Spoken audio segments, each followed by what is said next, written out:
Shooting testimonies is a really fun process from start to finish.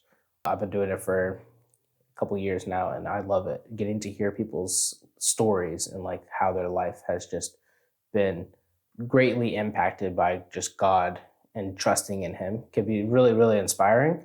But it's finding people that can articulate that in the right way that can be the challenge. And in this video, I kind of want to just give my tips and tricks on like how we find our people and vet them and make sure that they're able to articulate their testimony and sound good on camera. So for the longest time, we were kind of going in blind. We would ask someone if they would want to do a testimony, and then we wouldn't really do like a vetting process. We would just kind of be like, hey, we need a testimony.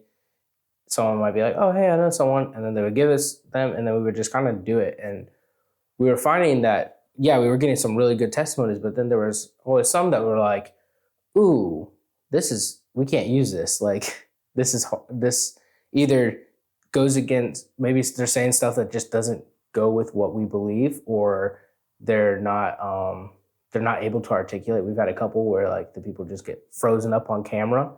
So we were having to scratch their whole video. So we knew we needed something in place so that we're making sure that we get the right people to film their testimonies. So that's when we came up with a 3-step process to help vet our potential testimonies. So the first one is I usually will ask someone on staff or someone who is a part of a life group, or what we call a life group. It's small groups, and I'll be like, who's leading them? And I'll just be like, hey, let me know someone who you know who has a powerful testimony. And I'll be like, maybe one that has about small groups or about tithing or about finding faith or about healing or relationships restored. Some coming over addiction, anything. I'll just be like, just let me know if you know anyone. So then I will ask them to give them this form. This form is like basic information, like email, phone number, name. And then at the very bottom, it has, tell me your testimony. So they will have about, I think it's a little paragraph that they can tell us what their testimony is going to be about. And then from there, it says, do you want your testimony to be filmed? So then that's how we know, oh, these people want it to be filmed, or maybe sometimes they just want it to type it out and we can post it on socials that way. But if they say that they want it to be filmed, it has their email address, and then I contact them through phone and email. So I send them an email, and I'll send them a phone, and I'll send them a text. I'll give an example of like what the text I usually will send is, but it's usually just a very simple text. So I send that, and then I just wait for them to contact me. Once they contact me, then I'm like, okay, cool. Let's set up a date and time that we can film your testimony. If they are more standoffish, like not really like, oh, okay, I'll get back to you. And then like 3 days passes by and they haven't reached out, and I might hit them up one more time. I'll be like, hey, just wanted to see if we could do, if you still wanted to do this, just waiting for that date and time. And then if they still are pretty hesitant and it's been like a week, I won't contact them again, because how I think of it is that they're not ready to tell their story. And when they're ready, God will put it on their heart and then they will open it up. But I'm not going to keep reaching out, because again, to get like the best testimonies, you want to get someone who is willing to and wants to share their story and has that compulsion to tell their testimony. If you kind of force someone to tell it, that's one of the reasons that you're going to have someone who may not be able to articulate a story very well, who may say some stuff that just doesn't line up with what you believe, or will say the things that, or will just not be very good on camera because they're not really wanting to do it. They're kind of feeling like they're obligated to do it. Yeah, so we'll contact them, and let's say that they do give me a date and time. Then I do a phone call. I give them a call, and I'm just like, hey, I'll kind of run down what the testimony shoot is going to look like. So I'll say, hey, it's just going to be about let me come. So if they say like, hey, yeah, you can come at like 7:30, I'll be like, okay, cool. Can I come at 7 or 7:15 to set up because it's going to be about a 30-minute process. And then I'll explain to them like, hey, so how I do interviews is I like to sit across from you and we will do like almost like a conversation. I'll have you run it through your story and then I'll just kind of ask questions and I kind of just break it down so that they're not like, oh man, what is this going to be like whenever it's the day of? Like I want them to feel very comfortable and I want them to kind of have an expectation of what is going to happen. Once I do that and I break that down, I have them tell me their testimony. I've done this a couple times and it's helped out because then I'm already kind of generating questions, right? So I don't like to give them a list of questions before I start shooting a testimony because I don't want it to feel rehearsed. I want it to be very raw. So one thing with the phone call is getting to hear them talk about their testimony over the phone will kind of give you an understanding of how they're going to sound on camera. Now, people get a little bit more uncomfortable on camera, and that's why whenever I shoot, and I might even do like a vlog where I bring y'all on one of my testimony shoots just to kind of see how I do it, but I won't have them look into the camera.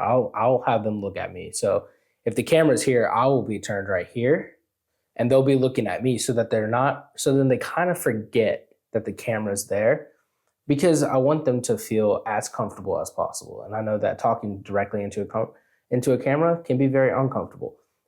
I'm not a big can talk into camera. I started a YouTube channel, so I kind of had to get used to it, but like it's not really the most comfortable thing for me. So I can only assume someone who's not doing this for like a YouTube channel and stuff and is trying to talk about a very emotional part in their life and a story, it can be very intimidating with a camera. So that's kind of what I'm trying to buffer.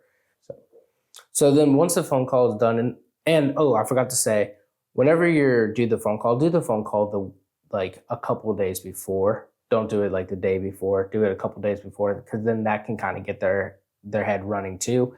And you want to give them a little bit of time to like prepare. So if you give them the phone call right before the shoot, they're still going to be nervous that day. But if you give it 3 days, 4 days, even like if you're shooting on Friday, maybe even call on Monday, it really helps calm those nerves, I've found. One little bonus tip is whenever you do shoot and you're talking to them and you're doing like the pre-phone call or anything like that, don't give them a day that you're going to be showing the testimony. I have found that I used to say, we'll show this testimony in like a couple weeks. When I didn't know, I would just assume because we were shooting a testimony. Now we kind of like to have a lot of more testimonies on the back burner just in case we want to use them for socials or anything like that. But before it was kind of, oh yeah, I'll show your testimony. We'll be showing your testimony really soon. And then we wouldn't, and people would be like, hey, where's my testimony? And it just became this hassle where I felt bad because we weren't showing the testimony, or we scrapped the testimony so I didn't use it. So I never really edited it because we were just like, actually this testimony is not going to work for what we were doing. But then these people had an expectation of they're going to be showing my testimony. So why? So they get kind of excited. So now what I say is, hey, I don't know when we're going to be showing this. Pastor Andy wants just a couple on retainer. So just in case for any message that he might have, or if we want to post them on socials. And that has given people a lot less expectation of seeing it right away, and more like, oh, okay, cool. It'll be shown in 2 weeks, or it could be shown in 2 months. And then I always let them know, like, hey, whenever I find out whenever we're going to show it, I will let you know so that you can be prepared. And it goes over really well. And then I'm not having them come up to me at church all the time going, hey, where's my video? So yeah, that's kind of our 3-step process. So the first step is asking staff and life group or small group leaders who they have in mind. Once they give me the person, then we move on to step 2, which is they fill out the form. Then step 3 would be me contacting them. I guess it's a 4-step process, because then step 4 would be the phone call. So those are our steps though. I wouldn't say that's the perfect setup or not. We found that it works for us. Definitely find something that works for you if you don't like this type of system. But I think that having people fill out a form really helps, because then you're going in. That's like the biggest part, is having them fill out a form, because first off, it shows that they're ready, that they're at least interested in wanting to get their story out there.